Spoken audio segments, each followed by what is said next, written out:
Hello, everyone. Thank you so much for joining us for another webinar here on Staffing Hub. My name is Hillary Baker. I'm the Director of Strategic Growth at Staffing Hub, and I am super excited to welcome you all here today. Before we get started, I have just a couple of housekeeping items. First, if you have any questions at all throughout the presentation, please drop those into the questions panel in Zoom, and we'll answer them during the Q&A session at the end of the broadcast. And second, we will send out a recording of this event later on this afternoon. So just keep an eye on your inbox later today. And without further ado, it is my absolute pleasure to introduce this afternoon's session, 2024 Leadership Prep, How to Lead with Confidence and Calm. This is going to be a 45-minute session full of great lessons, and I would like to make an introduction to the host who will be leading us through it all, Ashley Andersen. Ashley is the Senior Vice President of ClearEdge Rising, a leadership development community for women across the talent industry. She oversees the experience of all ClearEdge Rising members, ensuring that it fuels growth and facilitates the development of meaningful relationships. Ashley, thank you so much for moderating today's webinar. I'm going to leave it to you to introduce this very impressive panel of industry leaders that you put together for us today. Thank you so much, Hillary, and thank you, Staffing Hub, for having us today, and thank you, everybody else, for joining us. As folks are popping into this space, we'd invite you to share where you're joining from and to also share your LinkedIn info in the chat so we can create some new connections here for the new year. As Hillary referenced, we're only here for a short time today, and we have these three incredible panel guests who I'm going to introduce in a moment. We all know that this is a busy, busy time of year, and we're just so glad that you all have taken this time to join us because this topic is really relevant for all of us, no matter our roles. Who couldn't use some help with preparing for 2024, right? Specifically around how to lead with confidence and calm in that uncertainty. So as Hillary referenced, I have the distinct honor and privilege of being your host today. And when it comes to leading teams and businesses, we all have been inundated with uncertainty these past few years. If that rings true for any of you all joining us today, go ahead and give a hand raise in the chat or some other emoji that properly captures that sentiment for you. So we know that we're not alone in that. And it's honestly, it's not looking like uncertainty is going to be lessening in the upcoming year. And so while we're not here to solve all the world's challenges, I'm sorry if that's what you were hoping for as you joined, we are here to talk about how we can lead most effectively through that uncertainty. So if you know me well or at all, you know that I often talk about our neurological hardwiring and how it plays into our leadership. We all, as humans, tend to have an automatic reaction to uncertainty because of the stress that it causes, referenced in this quote from Dr. Aoife O'Donovan. Often fear creeps in and causes us to run away or shut down or clamor for control. But as leaders, it's really important to remember that we do have a choice as to how we want to respond to uncertainty rather than react. And that choice matters. It matters to how our teams function, and it matters to how our businesses operate. One of the key realities that we focus on in our leadership conversations at ClearEdge Rising is that a leader's response to uncertainty can and does have direct implications for a company's bottom line, which means that you and, well, me and all of us and uncertainty need to become old friends because uncertainty is not going anywhere. So uncertainty does hold a lot of opportunity, and it's still tricky to navigate. And that's what we're here to talk about today. So we have this incredible panel of staffing leaders ready to share their tips for leading yourself, leading your teams, and leading your companies through uncertainty based on what they've personally experienced and witnessed in their work this year. So they include Jeff Bowling, Staffing Industry Advisor, Entrepreneur, and Investor. Penny Queller, the newly named president of the Mom Project and chairwoman of the board of Central Michigan University's Business School. and Carrie Circa, Chief Growth Officer for Acute Care at IntelliCare. So it's so great to be here with all three of you today. I'm going to stop sharing my screen so that everyone is front and center. And I would love to kick it off with each of you telling us a bit about your professional selves and sharing one word that you equate with uncertainty. So Penny, if you're all right, we're going to kick it off with you. Yes, I'm happy to go first. Can everyone hear me? Yeah. Sure can. So hi, everyone. I'm Penny Queller. I've had the pleasure of working in our industry for 30 years. I can't believe it. I've worked for 7 different employers, 2 of them twice. Since my first role as a marketing rep in the 90s, I opened a new branch for these 2 amazing entrepreneurs. Since then, every move I've made has been because of my relationships. I've done a lot of things in the industry, namely help grow companies. That's kind of my thing, is growing companies. I've done that for companies here in the US, but I've also done that for global companies who need to, move or grow into the US or grow their existing US operations. I've also done things like, built strategic or customer office type organizations to diminish client churn. I've led a big turnaround after an acquisition. I've worked with private equity boards, and I've worked in public companies as well. During all of that, I've weathered a few economic cycles, and I've learned more each time. As Ashley said, last week I was appointed as the president of the Mom Project. If you haven't heard of us, please check us out. The Mom Project is the leading digital talent and community platform serving 1.5 million moms in discovering their economic potential and landing a job. I've had a lot of practice leading through uncertainty and with confidence and calm, and I continue to learn. I'm happy to share with you today what I know. And my word aligned with uncertainty is opportunity. One thing I've learned over the years is that when things are unsettling, if you have the guts, there is definitely opportunity there. So we can share more about that as we continue. Thanks, Ashley. Nice. Thank you, Penny. And wow, 30 years, a wealth of information to cover in a short period of time. But yeah, I heard opportunity and I heard guts in there too. So I'll allow the second word. Thanks again, Penny. Carrie, how about you? Will you give us a little intro to you and share your word? I will. Hi, I'm Carrie Circa. I'm the Chief Growth Officer at IntelliCare. We're a JCO accredited healthcare talent platform that we connect W-2 employees to per diem and local contracts all over the country. We have about 50,000 active clinicians in our curated float pool. And I, like Penny, have spent over 2 decades in healthcare staffing. So went right out of school and entered the staffing industry, thrilled to do it, to be able to make an impact on people's lives every day. I'm gonna catch up with you, Penny, because I just love this industry. I also have the honor of serving on a private equity board of directors with an organization called Elite 365. And in that organization, we staff locum tenens, do nurse staffing and international. And in my career, I've basically spent the majority of my career in nurse staffing, anywhere from travel nursing per diem to international, and also some in allied.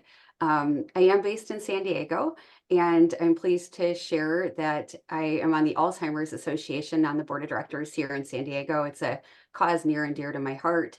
I do it in honor of my grandma Millie. And I know after serving on this for the past several years, so many people have shared their stories. So I'm thinking of anyone on this call that is dealing with that. It is a really hard thing, and I'm glad to be in the age where we have treatment. So I will share my word, and it's actually, so I'm proud to say that I'm one of the founding members of ClearEdge Rising with Ashley and Penny. And the word, I thought, well, it's a little cheesy, but I'm going for it. It's rise. And this morning we talked about why that word. So I'm going to pull out a book. It's a big one. Think of this as like a dictionary where you look things up, not one that you'd read. It's FYI, it's the book of Lominger competencies. And when I think of the word rise, and I think of the environment we're in today, dealing with ambiguity is a competency in here that is something that can be learned. And it's the thing that in a tough market, you're going to have to rise, because this is where cream will rise to the top. People that are going to grow in this market have high grit, high determination. And the leaders with those qualities not only will rise, but the team members behind them will too. So thanks for challenging. I did share with Ashley before this and my peers, the one word was the toughest to come up with. It always is. It always is. But you did a great job. And I love that you bring in the learning, because I think sometimes it can be easy to throw up your hands and go, well, you know, the world is what the world is, but there are competencies and skills that we can all work on and build and develop. And that's what we're here for today. So, all right, round us out. Jeff, share a little bit about yourself and your one word. Yeah, hi, everybody. Great to be with you. I'm Jeff Bowling. I've been in the industry for 28 years. I started a healthcare staffing company called the Delta Companies in 1997, and we successfully grew it for many years before selling it in 2014. After stepping down, I spent several years on boards of directors and advisory boards. I was doing consulting and advisory work with management teams, and ended up making several investments into the space. All the companies I'm associated with or have been associated with are tied into this incredible staffing and recruiting industry that we all love. In 2020, I was asked to do a turnaround. I spent 3 years focusing on that one healthcare staffing business. That ended this past March, and I'm back to advising, doing my board work and investing. Although this time around it's a little bit different. I'm super excited to be working very closely with my 3 closest friends in the space, and maybe just generally my 3 closest friends, Aaron Green, Jeff Harris, and Dan Campbell. The 4 of us grew up together in this industry, and we formed an investment company called Four Peer Capital Partners. And so we're spending time now looking for the best companies and the best people in the space to get behind. So, okay, Ashley, for your question on my single word is bullshit. And that's maybe the Texan coming out in me a bit, but there was never a time I can remember when things were certain. And yes, some end markets and some geographies, some segments, they may be softer than in prior years. And yeah, maybe if you took the average of all of those across all the segments, maybe the average is a little softer. And of course, that depends on the accounting period in which you're measuring it. But for a leader to use the word uncertainty so broadly, I think is at a minimum dangerous and likely just irresponsible. When you do that, it creates this internal movement of just being able to justify mediocrity, and becomes after a while maybe the tail wagging the dog. So I think if you want to weaken or water down your culture to have a culture that doesn't have any grit in its DNA, keep generalizing and just talking about this big uncertainty that exists. And I think the way that shows up more practically is maybe before your particular business softened or demand decreased a little bit. Perhaps you had this ethos where a rep would fight to win deals, right? Work really hard to persuade. Wouldn't take no for an answer on anything in any way. And then what you don't want to do if you have that is create this undertone and this belief system of uncertainty that really just provides a life raft for reps at any point in those conversations to escape. I mean, maybe said another way, reps lose their conviction to win when leaders are more understanding, because after all, we've been sort of brainwashed to believe that it's really tough out there. Not really, really tough yet, maybe, but really tough. Whatever. And then finally, I just add that I think in these environments, salesmanship, or maybe the lack thereof, really shows up. Salesmanship, when I say it, I'm not talking about just salespeople, but the recruiters and the AMs, right? The ability to persuade. Anyone who can produce GM has to have this ability, the salesmanship. And if the only time you have a team or your people can win and make deals happen is when they're in this really frothy market, then I would question the salesmanship capacity of your organization overall. So they're just like in good times, there are firms beating the market and there are firms losing share. It's all relative. But those that I think refuse to buy into the noise and really just do something about the hand that they've been dealt or that we've been dealt, they'll continue to get ahead. The only real difference now is maybe they're not getting as far ahead, and maybe the firms that were just slightly above average, right, just generally be being lifted by the rising tide, that maybe now they're contracting instead of just existing. Yeah, some great points, Jeff. And we'll invite all perspectives and all thoughts to the space. I love it because this is what we're here for, right? To hear these different perspectives and different words and challenged thoughts and the way that we talk about things. So you all have heard the words.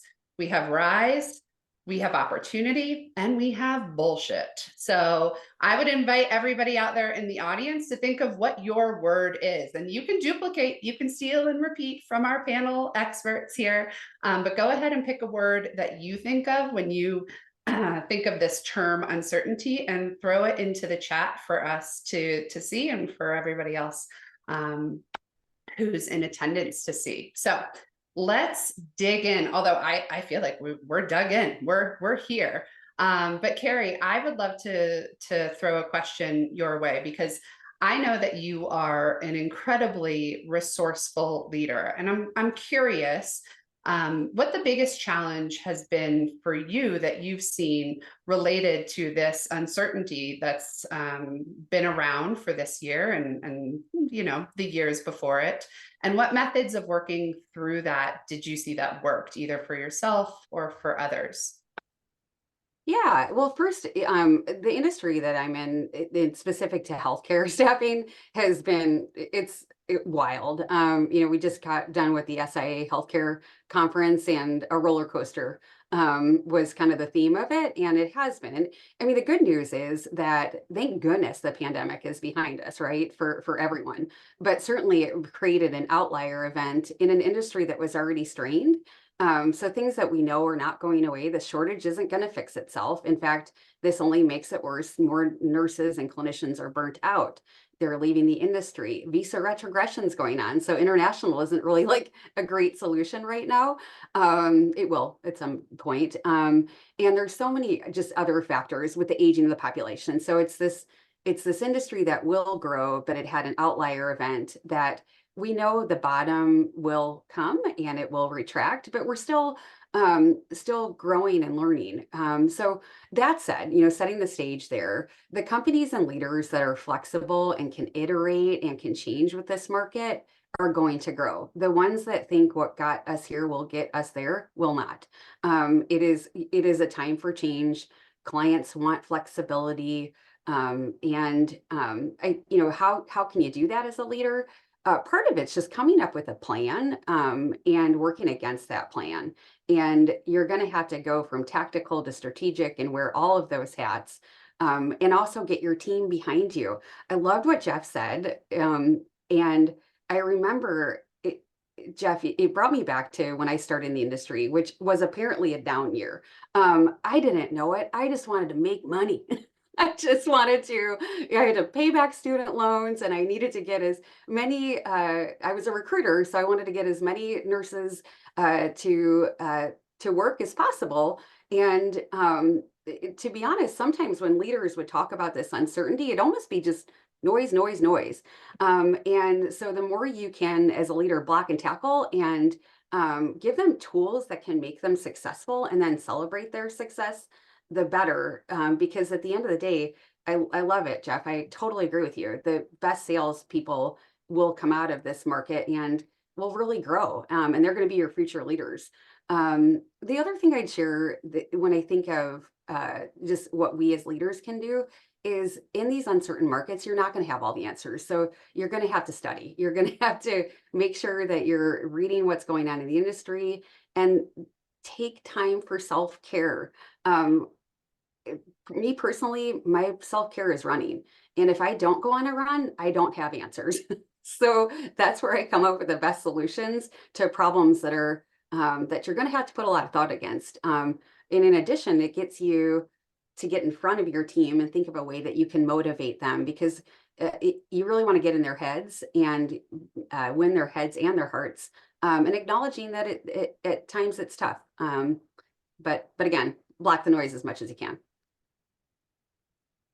Yeah. Some really great pieces of advice in there, Carrie, like having the flexibility, having the plan, but being able to pivot, and that bouncing back and forth between strategic and tactical, and knowing what works for you. And so often, we're sitting here at our desk, like trying to find the answers. Sometimes we got to go get the body moving to get the brain moving, that kind of thing. So yeah, a lot of great nuggets of wisdom in there. I hope everybody that's attending is jotting down these notes so that you can start to integrate some of these in for yourself. Jeff, I know for you as a founder and investor and someone who sits on the board of several companies across the industry, you're positioned to have insight into a lot of different businesses and their different leadership practices and cultures. And I'm wondering what you've noticed makes the biggest difference in the way a leader operates when uncertainty is abundant, that kind of sets companies and their outcomes apart from others. Yeah, well, to be clear, I don't believe uncertainty is universal right now. Yeah. I think it's literally impossible. Friday, I was with a startup that's gone from 0 to 40 million in revenue in the last 18 months. It's gangbusters. Contrarily, I'm involved in a business that had a huge bet on tech startups, and they rode the wave when VC money was backing all these startups. But now the interest rates have risen and knocked that wave down, at least for now. Or maybe you jumped into nursing during the pandemic, and yeah, it's a hard slog out there right now. And I think it'll get worse before it gets better, but I think that's a different webinar. So I don't think it's universal, but the one thing I think leaders need to be is especially leaders at the top need to be is they need to be very strategic, meaning very purposeful, and more specifically, very purposeful about their client business mix. Some companies hire a sales rep and say, hey, go get us some orders, and some companies jump out into whatever's hot. Either way, this is very opportunistic, which is the opposite of strategic, and it might work out, but I think it's kind of reckless. You end up with a client mix that is the lowest hanging fruit. You end up concentrated with some segment or some industry, and in both scenarios, I think you become more vulnerable to shifts in the market. So my first answer is choose your business mix on purpose, and let me be clear about this, right? Even if you're in IT, I don't mean to choose your segment of staffing. If you're in finance and accounting, or you're in IT, or you're let's just say you're in finance and accounting, what is the mix of the businesses your clients are in, right? That end user mix. If they're all in energy, that could be good or bad. They're all in manufacturing, all in pharmacy. Like I don't know what they may be, but that mix matters if you want to hedge against general softness. Now, having said that, let's say you're a leader and you find yourself with diminishing demand. I think the thing that I see more out of great leaders is balance, and I'll elaborate. So if we imagine a spectrum, let's put overly optimistic on one end and too pessimistic on the other. In the middle is realistic. That's fairly straightforward. To be realistic is to have balance and be in the middle of that spectrum. But let's double click on realism for a second. Realism is more than simply paying attention to what's going on. Yes, awareness, asking questions, listening, it's all necessary. You need lots of inputs, though, not just from one single direction. Lots of inputs from lots of places. Then, and this is the key, challenge every one of those inputs. All the stories, all the data, all the news. Don't simply take it for granted. You have to challenge it all. Is it real? Does it matter? Or is it just convenient or entertaining?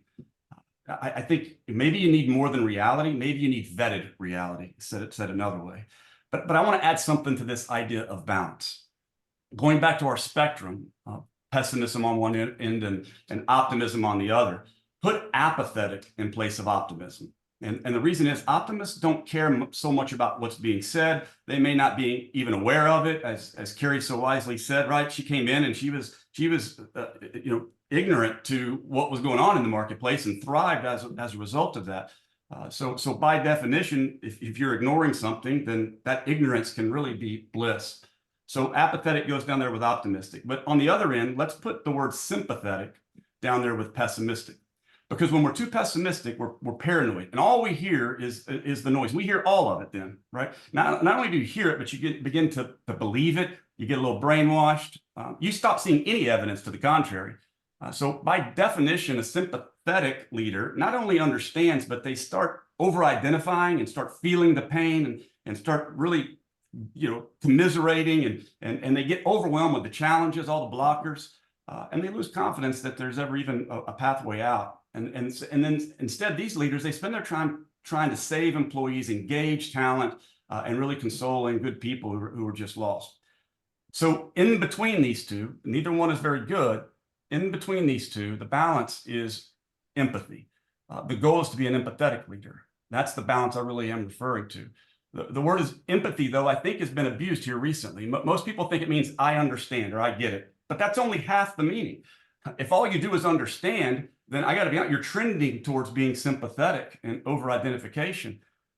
Empathy, by definition, is understanding what someone's feeling or the realities of the situation and still remaining wholly apart from that position. I think great leaders understand. They understand what's going on. They understand people's feelings. And at the same time, they stay goal obsessed and understand a job must get done despite the realities of our current situation or despite any feelings anybody has. So the best leaders have this ability to hear people out, make them feel heard, maybe take their position into consideration. I think you have to do that. And this is the important, the word "and" is important here, and they never waver on what must get done. So I think it's like understand and demand. That's the balance, and those are the leaders I think who thrive. Yeah, absolutely. So well said. And I've just made like 5 notes of 5 new webinars that we're going to be doing in the new year. So stay tuned because there is so much in there. I don't know about anybody else, but were you wanting like a whiteboard and to get up and get the spectrum going and really plot everything out? Yeah. So well said, Jeff. It's so much easier said than done, right? Because to your point, like about empathy, it's something that a lot of people think that they're doing really well and that they're showing up with. And in reality, it's not actually being operationalized as it needs to be. So I appreciate the passion that you have around that, and so many important points highlighted for all of us, really, regardless of our positions and the types of leaders we are. And a lot of what you're bringing about, and Carrie's response relates to this as well, is about being human. And it kind of goes back to this idea of leader as human, if you will. And Penny, you just stepped into a new role where there can often be a kind of pressure to bury the human when you're stepping into a new space, a new organization, new teams. And I know that is not at all how you operate. And so I'd love your thoughts on how to manage that kind of push-pull. And Jeff was referring to this a lot, between kind of those natural human reactions and being somebody who can confidently lead others through, challenging times, through uncertain times. How do you manage that? Yeah, so I think this is a challenge that every leader will face, and managing human reactions in times of uncertainty requires this delicate balance of, as Jeff said, empathy, but the full definition, right? Mm-hmm. Communication, and also that strategic decision-making on the back end. I really, what Carrie shared with us about, the fact that certain points in her career, in the earlier days, right? She didn't even know that there was uncertainty. I lived that too. I can look back and I know when, there was, economic challenges and we weren't getting as many orders in the front door. They weren't coming in as easy as they used to. I didn't even really understand what was going on in the big picture, and ignorance was bliss.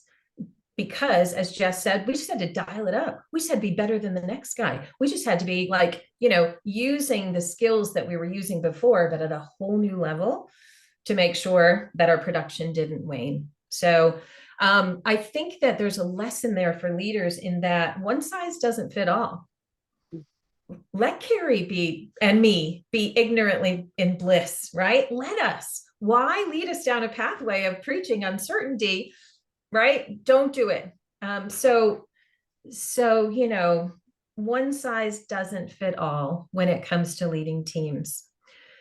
Surely though, your exec team, people that are closest to you, that you are going to share, what's going on in the organization at that highest level of sharing. There are these moments of truth where you've got to communicate in a very transparent way. share what you know, acknowledge what you don't, explain that you're working to gather more information. And, you're working to build trust, obviously, with folks in certain, certain circles of information sharing. I think that providing a clear vision is critical, but we're doing that whether we have uncertain circumstances or not, always doing that. But during these times, even more important. Regular updates. I don't know about the folks on this call, but I've worked for leaders before that when things are uncertain or feel shaky, they just disappear. We don't hear from them. That is not okay. If anything, these are times where you got to really, triple index on being very consistent, always being there. You don't cancel meetings. I mean, there's nothing worse than just, a meeting disappearing from your calendar, right? So just don't do those things. Lead by example, of course, demonstrate the behaviors that you expect from your team. Remaining calm, adaptable, and focused during uncertain times as well. And you know what? Celebrate wins. Find things to get people, excited about what's going on in the business. They're there. They might not be coming as fast as they were, during the good times, right? But find them and celebrate. So those are some of my ideas about, managing the human reactions around these times. Yeah, really well said. I think, you're speaking a lot to the psychology of people too. And some of that self-fulfilling prophecy of the ignorance is bliss, I think is really important. And, we as humans tend to have a little bit of a negativity bias. So as leaders, if we can push back against that negativity bias and say, hey, there is a lot of opportunity here. We can do a lot of rising. There is some bullshit being said, to piggyback off of your 3 intro words, then we can kind of work against those natural kind of cognitive biases that exist. And something that I want to just highlight that you brought up, Penny, was this idea of trust and this action of trust building and how important that is. And that we can't just, expect for trust to be there when times are tough. It has to be built during all the times that we are in relationship with one another and when we are leading teams and organizations. And Jeff, I know for you, spending many years in the CEO seat, leading companies and helping teach others how to lead as well, that there's a lot for you around this concept of trust. And as someone who also sits on a number of boards now, I'm wondering what strategies you've employed or you've seen others employ to help build trust and relationships that move companies forward rather than the opposite. I think if you're waiting until now, until a soft market to build trust, you're in real trouble, right? That's something that you should be doing all along, and not as not as a tool to manipulate or get ahead, but just because it's the right thing to do by people. I think. But I think to answer your question, what's required to move a company forward? It's confidence. Confidence is the word I think about. That's confidence from you, the leader, and that has to be undeniable. It's confidence from all the leaders and pure alignment there. If you want to create some distrust, have a disaligned leadership team with what the plan is and how likely it is to work or not work. I think confidence from the people in the company and in the leadership, and then confidence in the plan from everyone that's involved. It's kind of like trust. I mean, confidence is if you want confidence from others, I think you have to give it first. This requires leaders to believe in people and their abilities. It always amazes me. People respond in ways that will blow your mind if you give them a compelling reason, a mission, a clear plan, and the opportunity to shine. And this starts, I think, with leaders having confidence in people. People also need to see and feel this from their leaders. If you want leaders to have a really good plan, they all have to work together on that. Sit down, do the math, decide what's possible, not what's probable, perhaps, but what's possible to stretch everyone. And I think this is where leaders or board members rather can really help management teams, is they can ask questions, help bulletproof the plan, and get leaders ready. But I think it's each leader has to get their head and their heart right, not just convinced but convicted. And this, getting that your head and heart right as a leader, it's hard work. You can't fake it, because I believe the truth leaks over time. So if you don't believe in the plan, and if you don't believe in people, you won't get much done. That's just my belief for sure. Yeah, so true. That genuineness, really, like you can feel that a mile away, right? And when you have a genuine leader who has that alignment between head and heart, like you're willing to go the extra mile for that person. Yeah. But if there's a fakeness to that, then that's just such a deterrent to that relationship. So yeah, and I think as somebody said this earlier, I think it's part of this is vulnerability, right? Like if you want a total solution from people, then you have to provide them the total truth, you have to be totally transparent. And I think where a lot of leaders fail is they withhold parts of the reality to where the business is or why it got there. I think a half truth is a whole lie. And so if you want complete solutions, you have to provide complete information, and that takes courage, right? I mean, being vulnerable and saying, hey, I don't know it all, but here's where we're at, here are the mistakes we made, that takes a lot of courage. In fact, I think if it doesn't scare you as a leader, if it doesn't scare you a little bit, you're probably not sharing enough information. I made this mistake in 2009, and I cloaked my decision to withhold a little bit with the idea that I didn't want to burden other people, and I'll never make that mistake again. I'll just finish with that. I think clarity is the greatest motivator, and it's our job as leaders to provide total clarity.